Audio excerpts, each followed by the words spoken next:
Dalam contoh yang indah, Rasul memberikan gambaran bahwa Islam ini bagaikan sebuah bangunan yang komponen pokoknya 5. Bunyal Islamu ala khamsin. Islam dibangun di atas 5 komponen pokok. Jadi kalau Islam ini ibarat bangunan, unsur penunjang pokoknya itu 5. Mari kita analogkan Islam dengan bangunan. Kalau saudara akan membangun rumah, sebelum pasang tiang, pasang genteng, pasang jendela, apa yang lebih dulu dibangun? Fondasi. Kalau Islam ibarat bangunan, fondasinya adalah syahadatu an la ilaha illallah wa anna muhammadar rasulullah. Ini fondasi. Jikalau kuat fondasi, aman bangunan. Jikalau rapuh fondasi, lentur dan luntur bangunan. Maka kuat atau tidak kuatnya bangunan Islam kita bergantung kepada keyakinan dasar tadi, fondasi. Saya bersaksi tidak ada Tuhan selain Allah, artinya saya tidak akan menyembah kecuali hanya kepada Allah. Orang yang benar fondasinya beres sujudnya.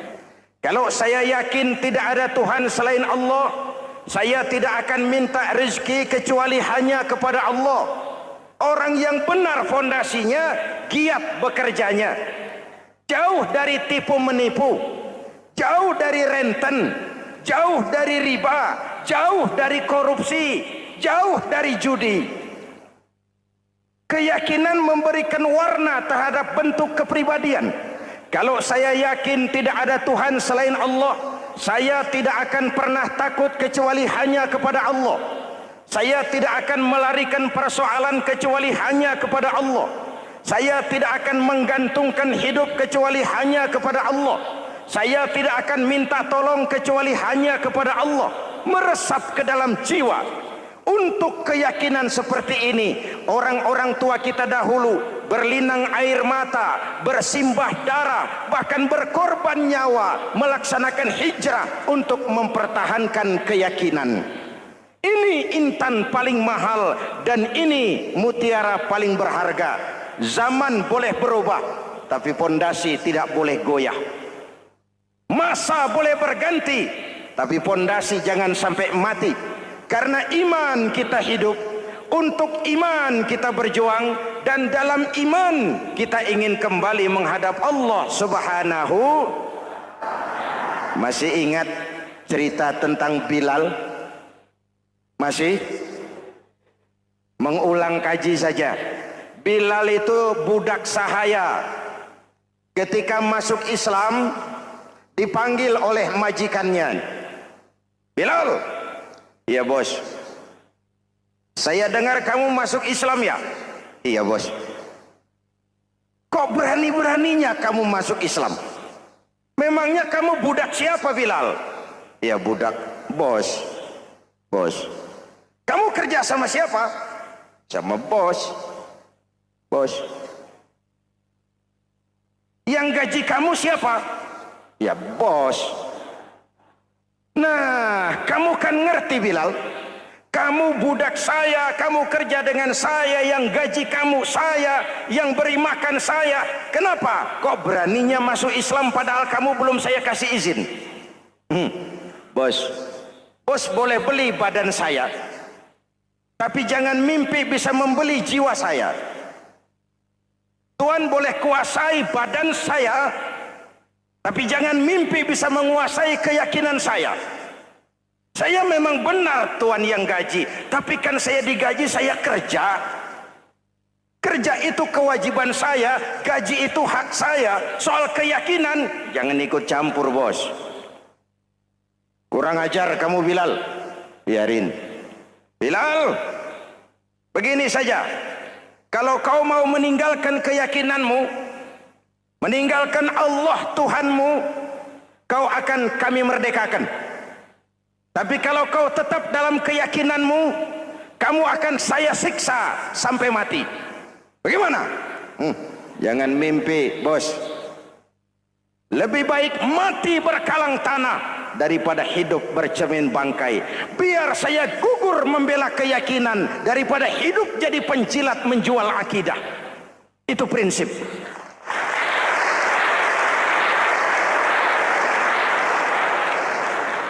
Gendeng kamu. Ayo, siksa. Tangannya diikat, dihimpit dengan batu berat, dijemur dengan terik matahari padang pasir, terkelupas kulitnya, mengalir darah dari sekujur badannya, pecah bibirnya. Ayo Bilal, tetap bertuhan Allah dan kau akan mati di sini, atau kembali ke agama lama, kau jadi merdeka. Dari bibir yang pecah itu cuma keluar Allahu Ahad. Bilal budak badannya, merdeka jiwanya, maka namanya ditulis dengan tinta emas dalam sejarah. Kita zaman sekarang merdeka badan kita, tapi sering budak mental dan jiwa kita, maka sejarah tidak pernah mau mencatat kita.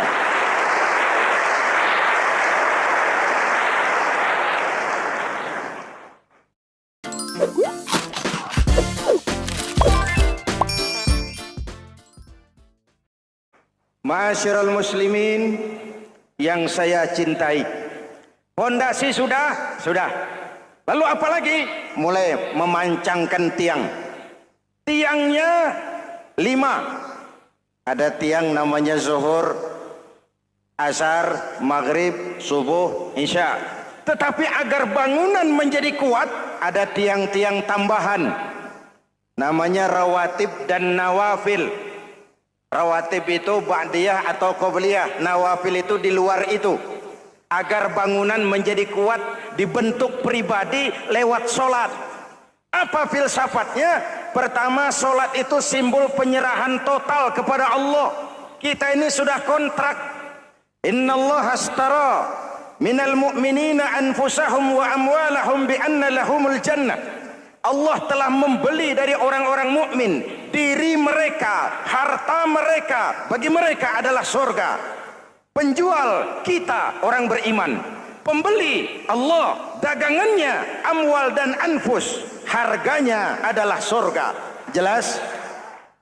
Penyerahan total itu dimulai dengan takbiratul ihram. Shalli fardal isya, Allahu akbar.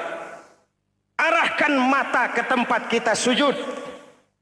Jangan lupa kalau sudah di atas, lupa dengan yang di bawah. Sudah jadi genteng, petatang peteteng di atas. Lalu bilang, merasa capek sendiri, kata genteng kepada tiang. Tiang, kamu sih enak, kata genteng. Saya setengah mati di atas. Kehujanan, kepanasan, kadang-kadang anak-anak nakal saya disambitin. Kata tiang, saudara genteng, ngomong jangan sembarangan ya. Kamu kira kamu bisa nongkrong dan nangkring di atas, itu gara-gara siapa genteng? Kan saya yang sokong dari bawah. Kamu jadi pejabat tinggi, jadi anggota ini, anggota itu. Kami rakyat yang angkat, jangan sudah di atas kami ditekan. Jangan agama dijadikan topeng untuk kepentingan pribadi. Berpolitik untuk kepentingan agama, ayo. Tapi menjual agama untuk kepentingan politik, itu yang merusak agama.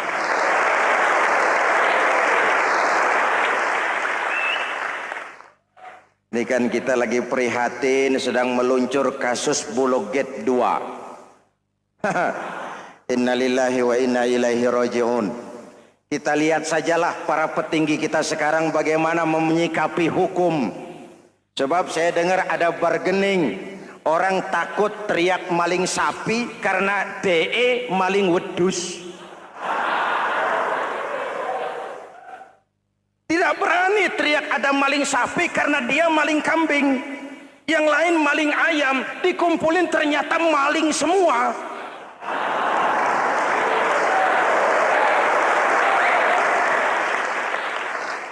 Hadirin yang saya hormati, ini melukai rasa keadilan. Oleh karena itu, sholat mengajarkan kepada kita dalam posisi berdiri, lihat tempat sujudmu, jangan menteleng terus ke atas. lalu lupa dari mana kita berangkat. Itulah maknanya tawadhu, rendah hati, tidak melonjak angkuh dan sombong. Ada sebuah hadis Rasulullah bersabda, "Idza aradallahu biqaumin khairan."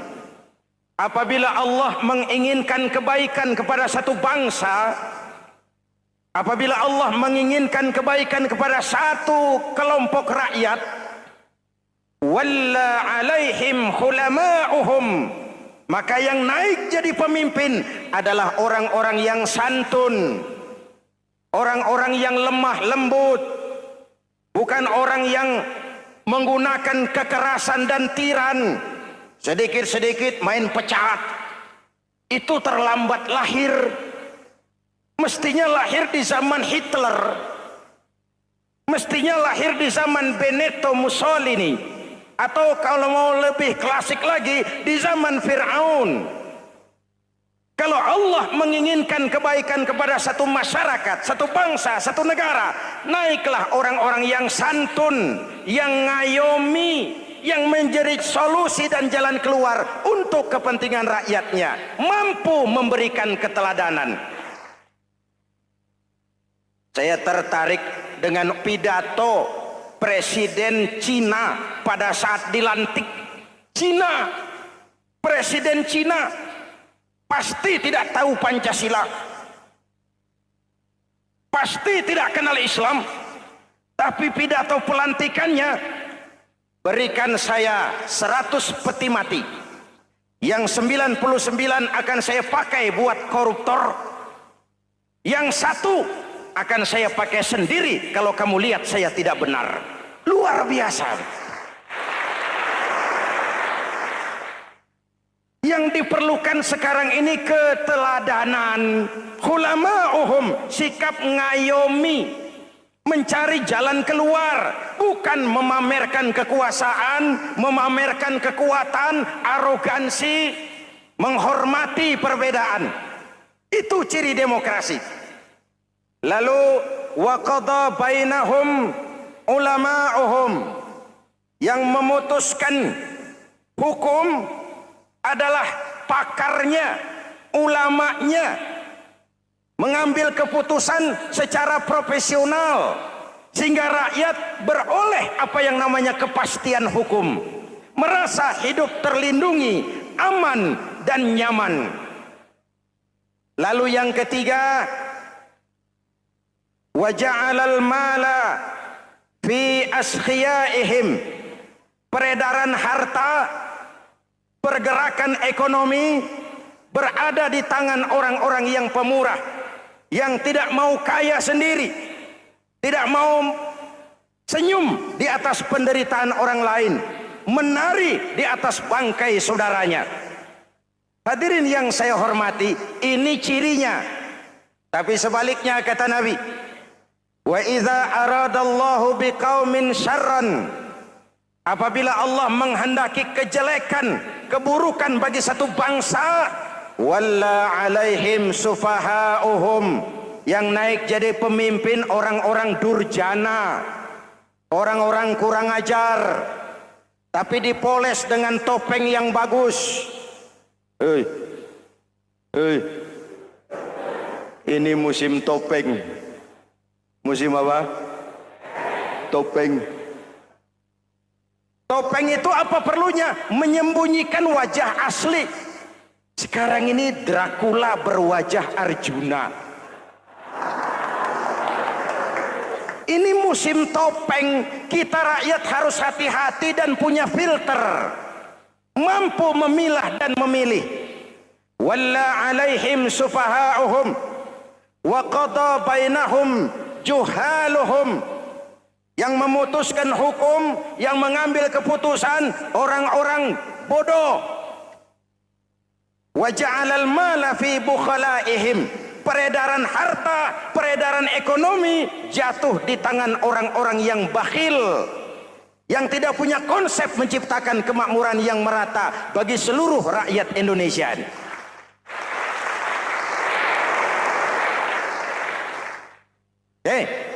Kita kembali kepada tiang. Ini kan lagi cerita tiang tadi ya. Kalau sedang berdiri, lihat tempat sujud, jangan menteleng terus ke atas. Terserang penyakit tamak bin rakus alias serakah. Nah, selesai.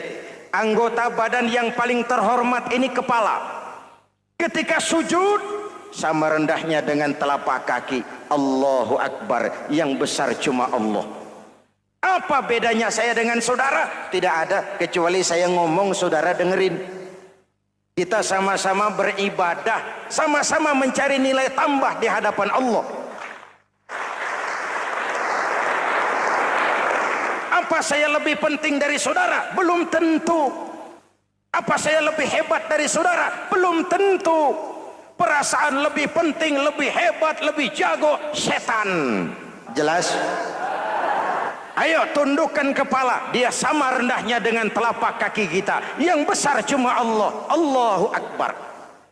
Lalu diakhiri dengan menebarkan salam. Assalamualaikum warahmatullah. Assalamualaikum warahmatullah. Menebarkan salam, mewujudkan rasa aman, damai, bukan menimbulkan keresahan. Hadirin yang saya hormati, ini karakteristik kita. Selesai sholat, kembali ke masyarakat, ajaran salam diterjemahkan. Apa? Rasulullah sallallahu alaihi wasallam bersabda, "Ufsus salam